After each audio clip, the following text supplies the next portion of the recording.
Bob. And now I'd like to introduce a little change in the schedule. I'd like to introduce John Gold, a longtime 9/11 activist who will be taking your questions.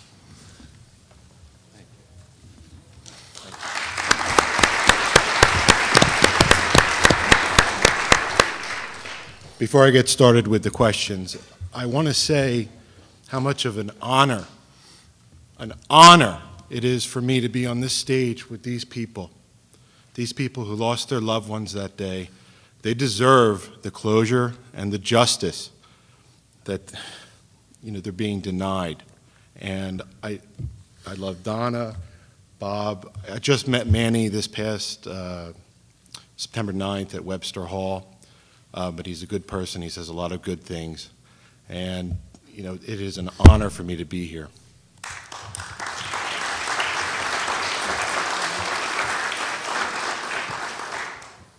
Some of this is written in Martian, so please bear with me. Okay. My family doesn't respond well to my political opinions.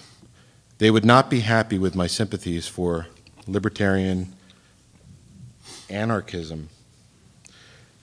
Is there any single point I should bring up with them if and when it becomes necessary to discuss 9/11 truth? That's to any of you.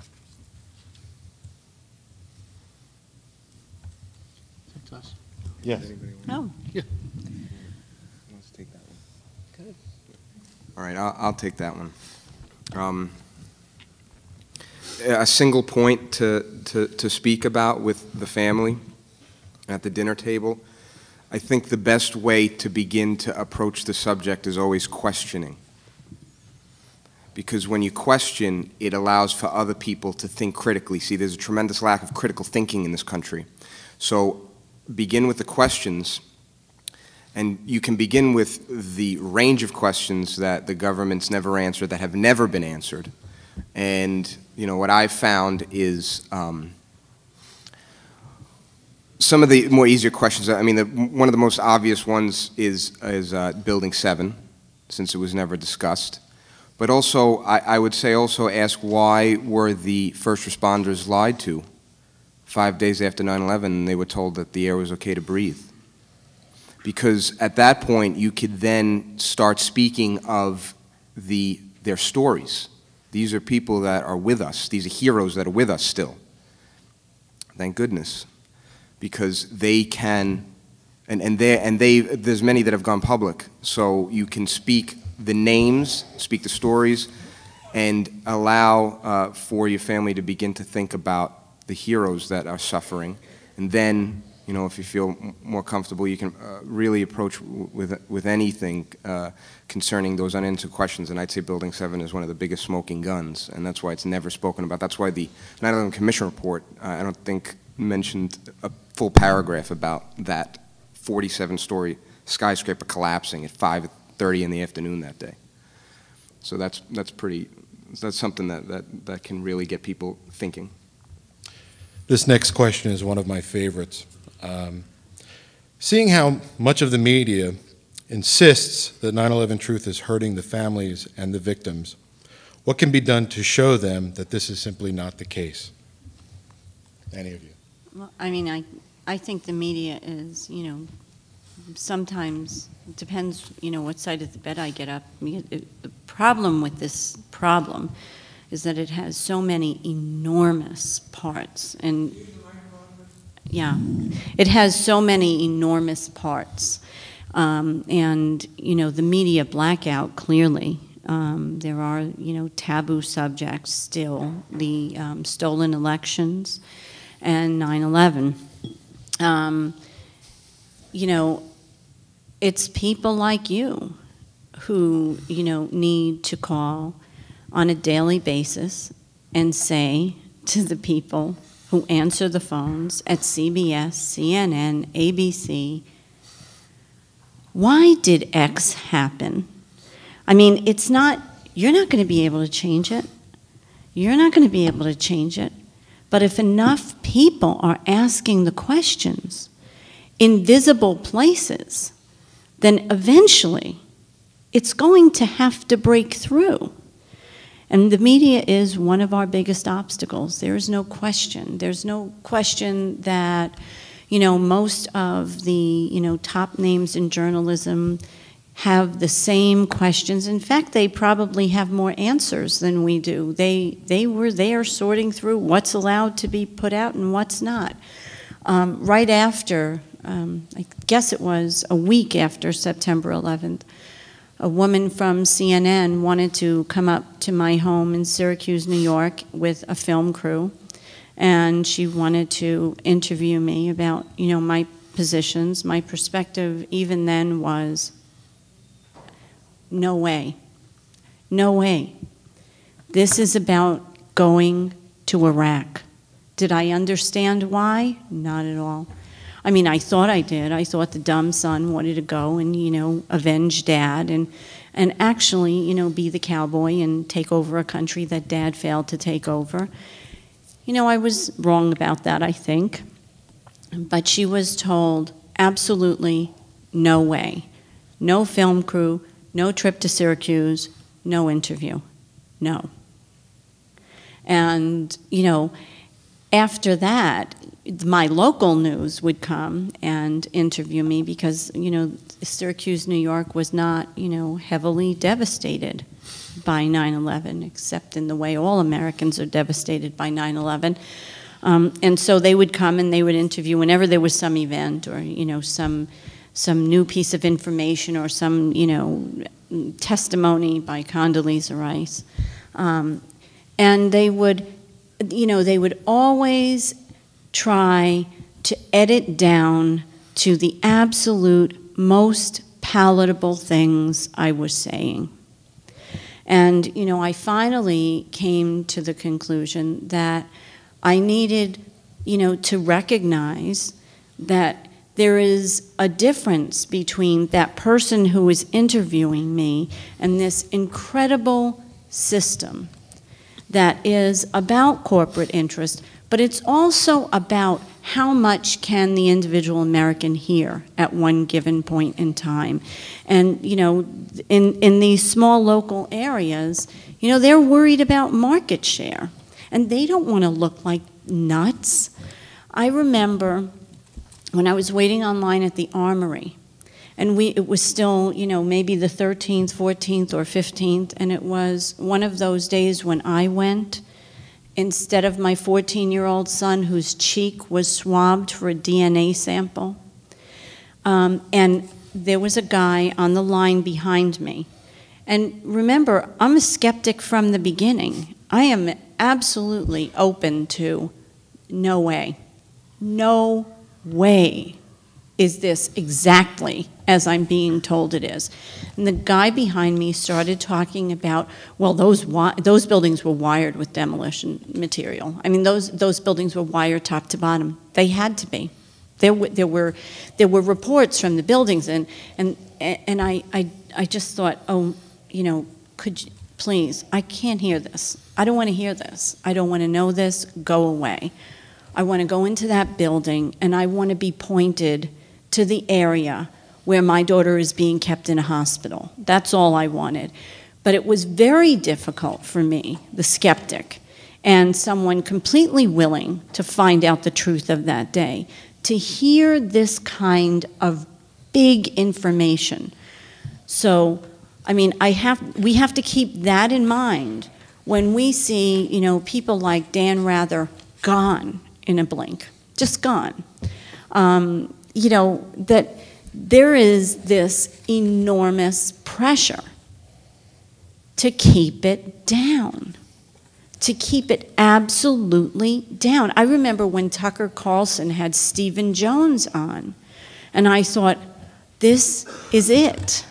This is it. This is going to be phenomenal. And it was like, wait a minute.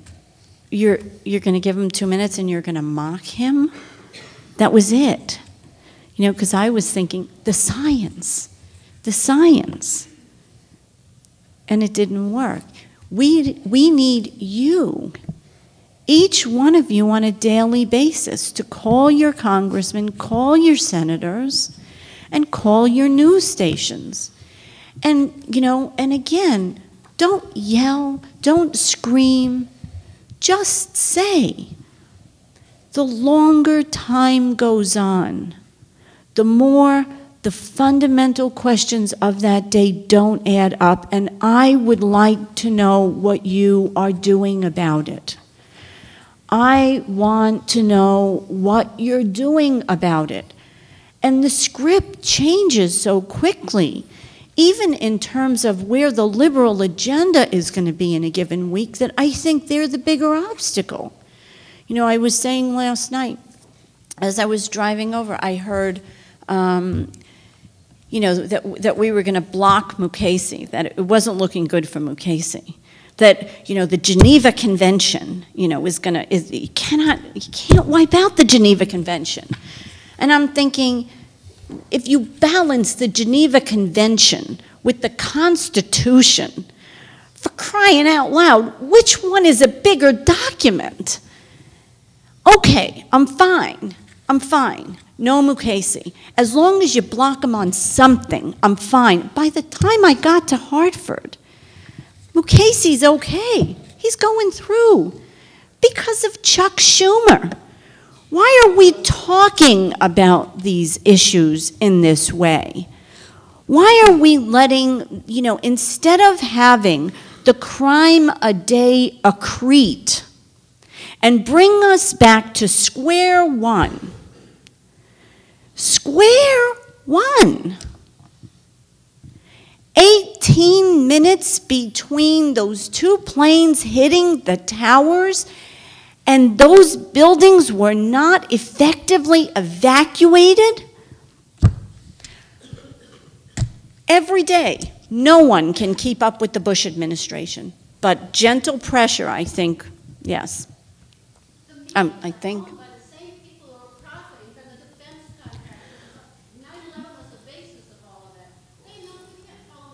No.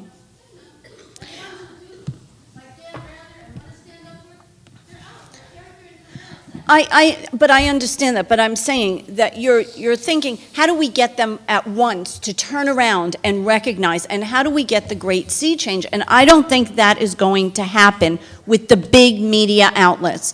I think you need to call your local stations and put gentle pressure.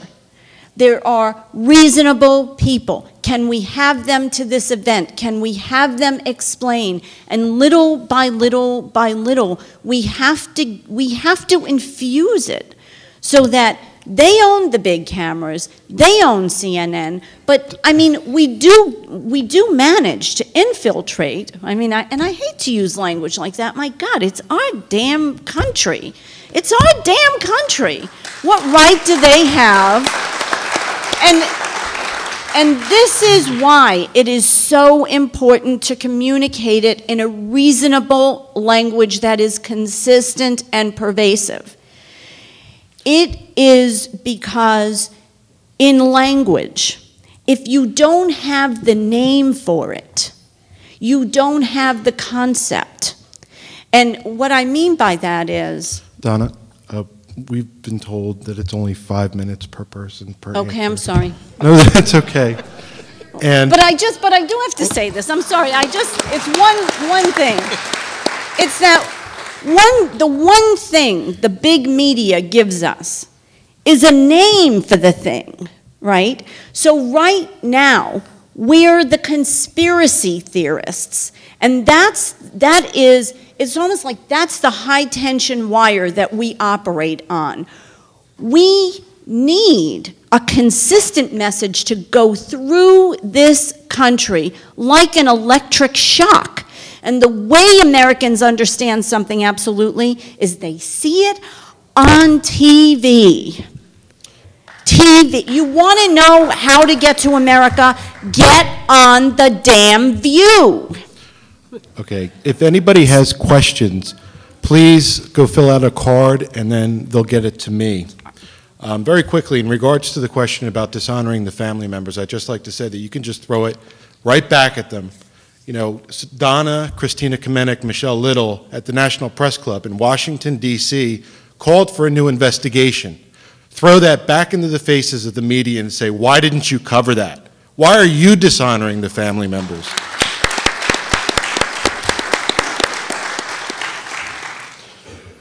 Please talk about the money the government offered to the 9/11 families so they would keep quiet in the trial of those that did not accept the blood money.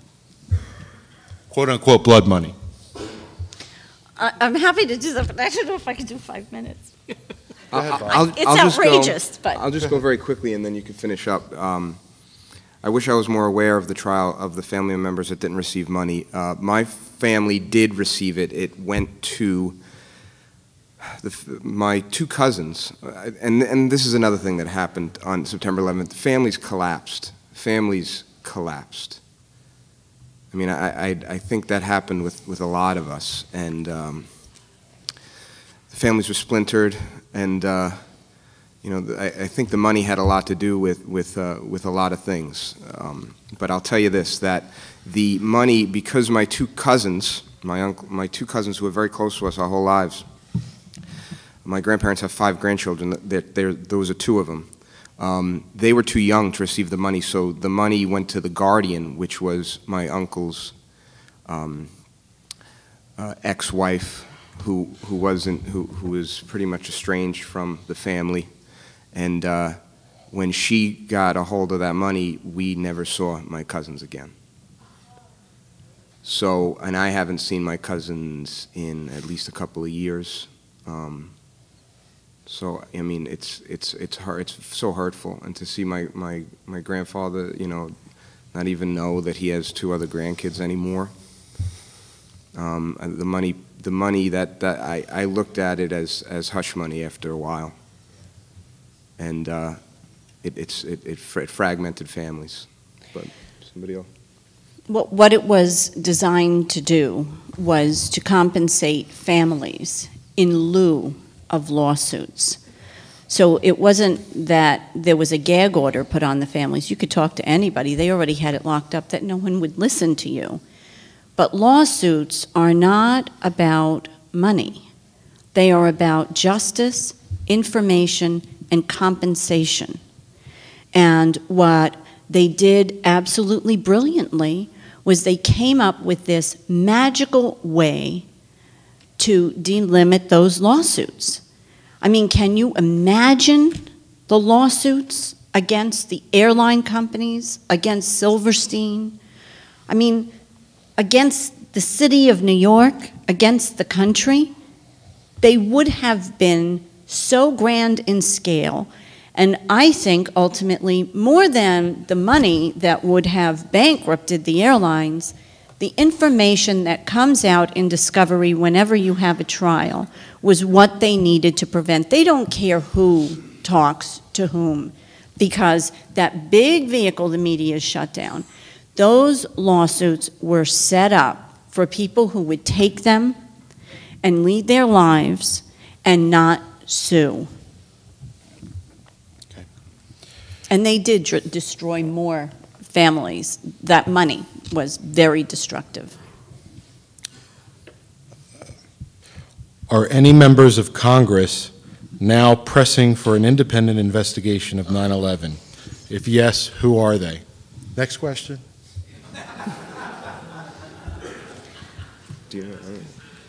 No, he's not. He- No, he's not. I don't know if anybody heard George Carlin the other day talking about Yes. 9/11. Yes. And he said, what's the sense of having an investigation? They're not going to investigate themselves. So, I mean, although I understand the necessity of talking about an investigation, I understand the need for an investigation because you have to take those steps, but I just can't imagine this country investigating itself. I would like to see an international investigation Right, where people around the world, especially being Right. around the world, that they, right.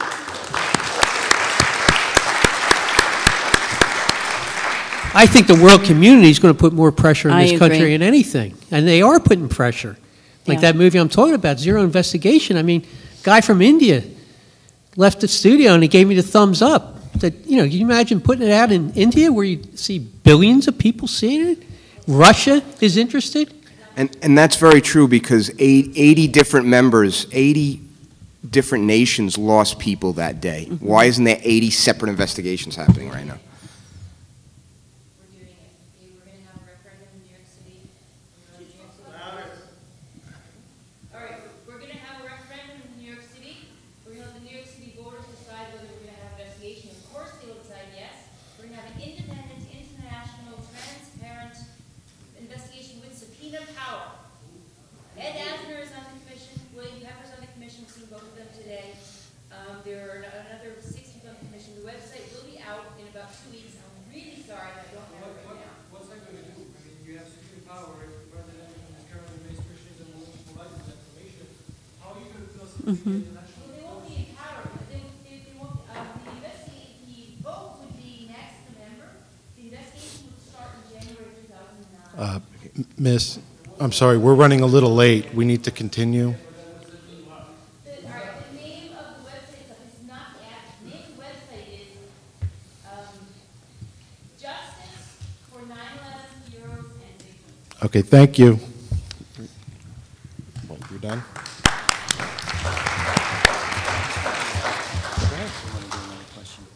I just need, it is 12:30, and I just wanted to make the announcement, we're going to be breaking for lunch, so we didn't get through too many questions. We can continue a few more if you'd like, but the reason is the cafeteria directly across, if you come out this building, straight across, it'll be on the right-hand side of the building. They'll stop serving food at about 1:45 or so, 1 o'clock. But there are other places to go if you want to go to Bishop's Corner, and the directions are out on the table as you leave. And I also wanted to make an announcement that during the break, we'll be showing a short on the Boston Tea Party from boston911truth.org. So you're more than welcome to see that during the break. Thank you. Would anyone like to have some more questions? Okay. Okay. Is that okay with them? Okay with you guys? Oh, it's fine, don't worry. Please, don't worry. Is it true that in June 2001, Dick Cheney via Bush and Rumsfeld changed hijacking protocol for NORAD and the FAA to go to the White House first? I'm familiar with the fact that Cheney was put in charge of counterterrorism measures sometime in the spring of 2001, and I'm familiar with Rumsfeld being the one that was put in charge of the shoot-down orders, which was taken out of the general's hands, which was in place for decades. So yes, the administration did change protocol and put Cheney in charge of counterterrorism measures in the spring, and Rumsfeld was put in charge of shoot-down orders, and it could very well possibly have been in June of that year. Also, Dr. Peter Dale Scott mentioned that change in protocol was reversed in late of 2001. So. It's been reverted back? Oh. Unbelievable. The day Very bad. Unbelievable. Did not know it was the day after.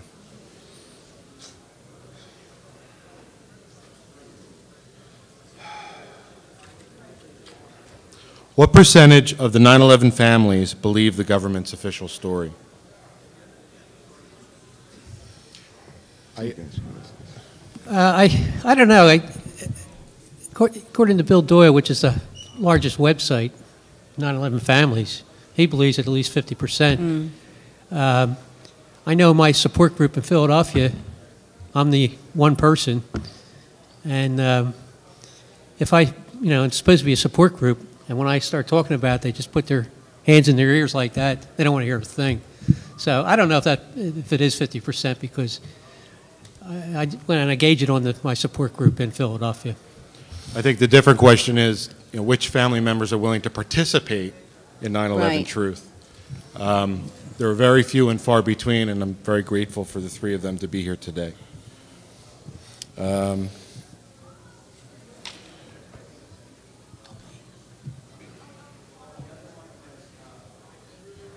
It's a question for first responders.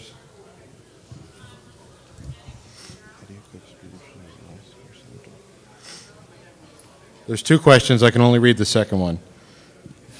How do you cope spiritually with the loss of your son or daughter?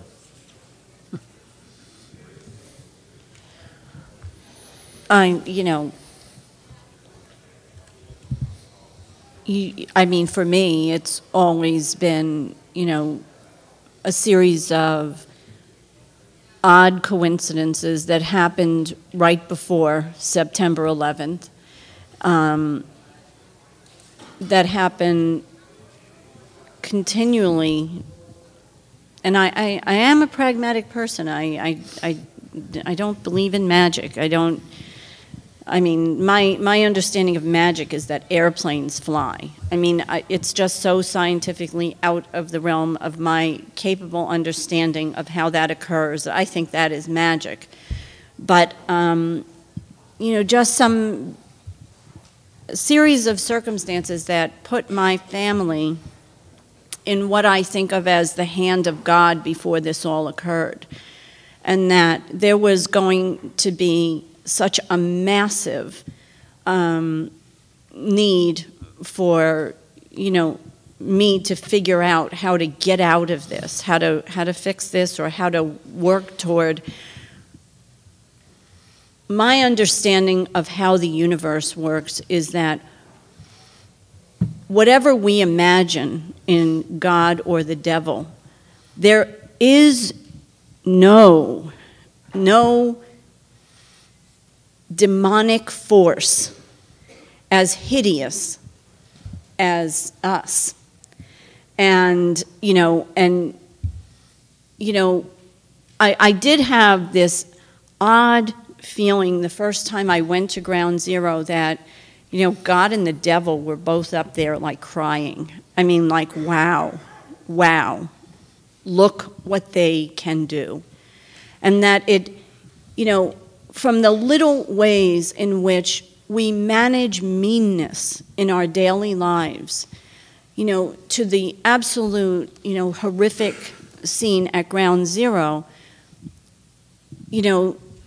I think God roots for us. And I think there are some ways in which I feel in my own life that as best as this can be, it is. But, it is like I am living in hell. And there is this, guiding force or guiding principle that's there with me. I do not for 1 minute think that, Vanessa is in a better place. I started telling you about the sunset. And when I look at the potential for beauty in our daily lives, I think we need to work for every living thing on this planet to have the ability to perceive the kind of beauty and joy that we do in a given day. The difference for me is now when there are those absolutely exquisite, joyous moments, they're there and Vanessa's gone. And that is really key to me. Vanessa's gone. And that's how I think of the spirit. That for whatever time we're here in these bodies, we had better damn well value it. Because if I were the kind of person who thought Vanessa would be in a better place, the last thing I'd be doing is talking to you about this really depressing topic. She's not. This is what we have to preserve for as many people as long as we can. And if I didn't think that they have the potential to pull that last thread, I wouldn't be arguing this. I'd be home. Okay. Hey, John, I just wanted, I've lost all hope. I don't believe in God, but I'm much more of a spiritual person because I really think Bobby's back. I think he's in Africa. I used to have a lot of dreams about him. It seems like the dreams, stopped after maybe a year. Then someone called us, an old teacher said, and she wouldn't believe, I just had a dream. He's back, he's in Africa. But so I am more of a spiritual person. I really believe these souls are back. But I just can't see the concept of God anymore. I really can't. It's too screwed up of a world. Have all or any of the candidates for president been presented with evidence for controlled demolition? If not, that will add an important issue for the voters to consider. That's more, of a statement. Can I just address real quickly, you know, when I talk about anger, every one of these people know what happened. Yep. Come on, they cannot be existing in this country. They know, they've read about Tower 7. They read about both towers. They're all cowards. And to me, they are just as big a blame as anyone else that might have been involved in 9/11. There's Also, no excuse. So that's also, those that have tried to do stuff were driven out of Washington, D.C., Cynthia McKinney, Kurt Weldon, and so forth. Actually, I got a letter from Kurt Weldon's campaign advisor saying that Sandy Berger, Jamie Gorelick, and other people were trying to drive him out of D.C. Drive him out of D.C. Who plotted the 9/11 attacks? what's the question? Who plotted the 9/11 attacks? That's a very deep, deep, deep question. I don't think it's deep at all. It's the same people who plot all the wars that we've had in the last century. Right. I think it's Cybele Evans. If she ever gets on the news, it's follow the money. 9/11 is no different than anything else that's happened in this century, as far as I'm concerned. You know, 3 million people, Vietnamese, lost their lives. You know, who planned that? Politicians never get involved in these things. It happens. They give the okay, and that's it. So, you know, if you want to name names, I think, you know, certainly if the plot's there, let's go to someone in the CIA. Certainly someone in the Pentagon had to be involved. I got no problem saying General Myers. Absolutely. Cheney. If, you know, Tenet, I mean, yeah, I have no problem naming it, but I don't think it's the same people. Again, as you say, follow the money. Who finances revolutions? Who finances wars? To me, the people are a part of this. That's the plot.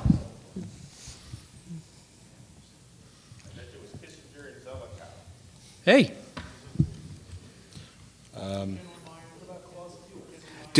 General Mars is the head of the Joint Chiefs of Staff that sat in his office until the Pentagon was hit, about an hour after the plane first hit the North Tower. That's the type of response that our military had that morning. It was disgusting what happened. Those war games that were going on, multiple war games that were taking place that absolutely confused everyone who was participating. War games that actually simulated similar events that took place that morning. So that's another fact that isn't being reported.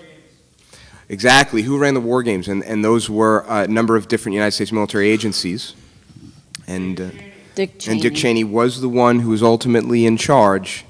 And there seemed to be a stand-down order that's been confirmed by Norm Mineta in the 9/11 Commission hearings, that Dick Cheney had a stand-down order to not shoot the plane that was coming into the Pentagon. Bob had mentioned Sybelle Edmonds, and I just want to say for anybody who happens to be in the press who might be here, she recently came out and said that she's willing to face the consequences to do a tell-all on mainstream media. And obviously, the mainstream media haven't contacted her, but Sybelle is somebody the UCLA said was the most gagged person in American history, and she was once quoted as saying, once this issue gets to be investigated, you're going to be seeing certain American officials standing trial and facing prosecution criminally. It's about time. So. And I think one of the former heads of the CIA said that everyone of any significance in the mainstream media is under the control of the CIA. Do all three of you believe that Bush and Cheney were deliberately involved in the execution of 9/11? Absolutely. And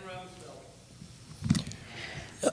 Well, I personally feel about Bush, you know, that's why history is a big thing to me. It's like in the early 1980s with the Iran-Contra and all that, but the idea of plausible deniability, that they made sure that Reagan, you can't trace Reagan to the treasonous acts of dealing with Iran, selling drugs in the United States, because the Bolton Amendment at that time said we cannot provide aid to the Contras.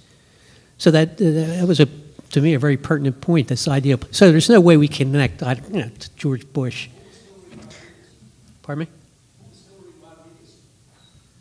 Hillary? I'm not familiar with that person. Hillary Rodriguez? Willie Rodriguez? Oh, Willie. I don't know. I don't know.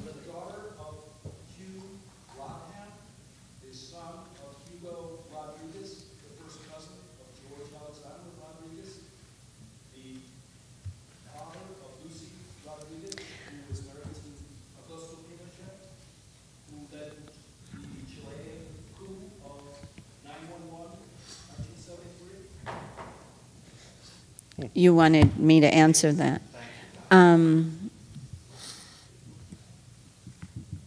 I want to answer that, and I want a universal, global investigation to tell me absolutely that it is Dick Cheney, Wolfowitz, Rumsfeld. The problem with that is I haven't had any investigation. So I'm reluctant to say I want a new investigation. We have never investigated that site as a crime scene, and we have never looked at who had the most to gain.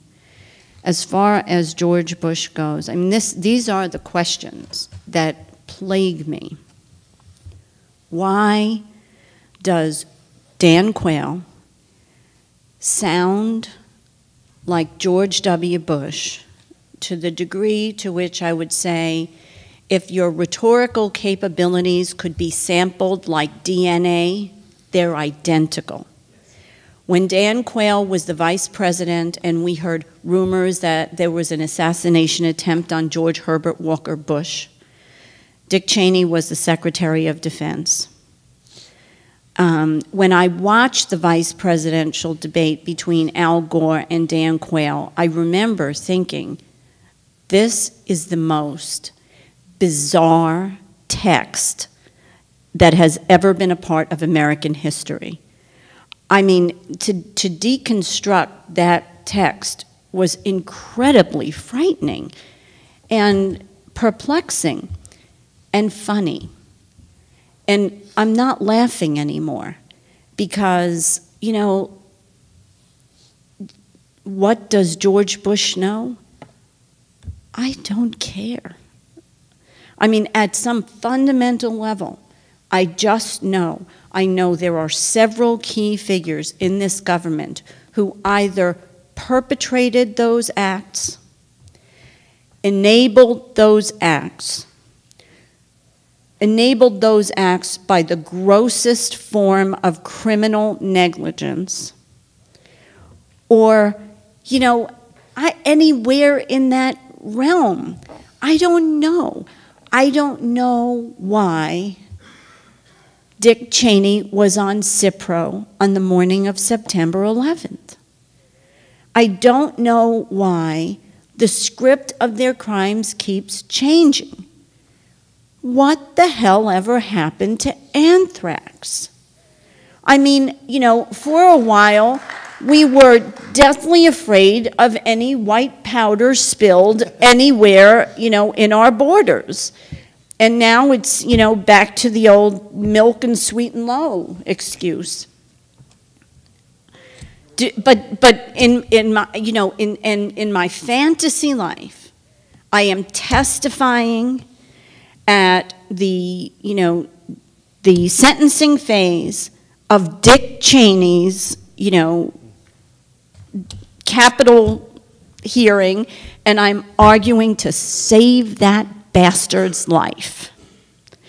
But then I think the other part of that fantasy is just put me in a room with him. They made billions of dollars for their corporate friends. They took away our civil liberties. You're going to tell me that the White House, who has access to the most advanced intelligence apparatus in the world, the advanced military apparatus in the world, if they wanted to do something like 9/11, you mean they wouldn't have the ability to do that? I mean, that boggles my mind. They are suspects for the crimes of 9/11. Absolutely. There's people that are on death row and have been put to death already for less evidence than puts this criminal administration as the suspects for the murders of 3,000. We're done. Thank you. I want to thank Manny, Bob, and Donna for participating today. Thank you very much.